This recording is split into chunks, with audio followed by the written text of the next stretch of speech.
Alright, we're gonna start the video walkthrough of 1016 South Duff. So we're starting actually in the backyard here, showing you that. We'll enter through this back door into the back entryway slash part of your laundry room. Here is the kitchen. So your dryer is out there, your washing machine is right here. Here is bathroom number 1. This is a 2-bathroom, 4-bedroom house.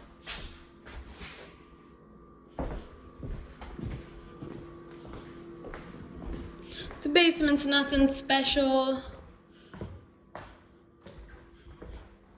Living room, dining room area.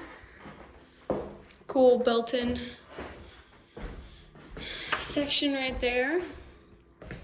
Here you have the front entryway. I've seen the last tenants kind of made this a sitting room, so they had an area to hang out here. So you could have kind of like 2 living rooms, which I think is pretty cool. This would make for a wonderful plant room. Get lots of natural sunlight. Sorry, I have the hiccups.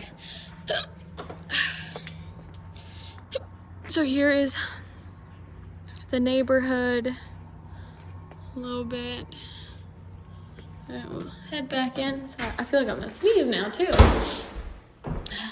All the feelings. Next we'll go into the only bedroom that's on the main floor. So here is bedroom number 1. Smoke detector right there. Go up these beautiful stairs to the 3 bedrooms and 1 bathroom that's up here. So here you have bedroom, bedroom, bedroom, bathroom.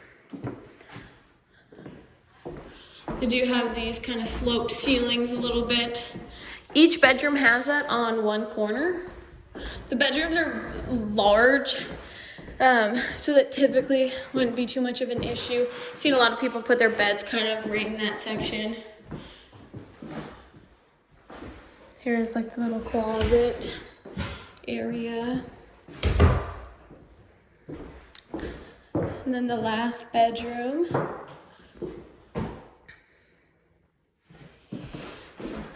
Here is the closet. And then last but not least, you have the bathroom here. So a little bit of a tight shower. I'm gonna hop in the shower here, kind of tell you. So I'm 5'4", and the shower head is just right there. So if you're 6 foot tall, this is not the shower for you, but if you have kids or if you have some shorter people, this could work quite nicely for them and, you know, make it so you have 2 different showers. And it's a tight bathroom, but hey, it's a second bathroom, so that is a plus. So that is the house, and thanks for watching.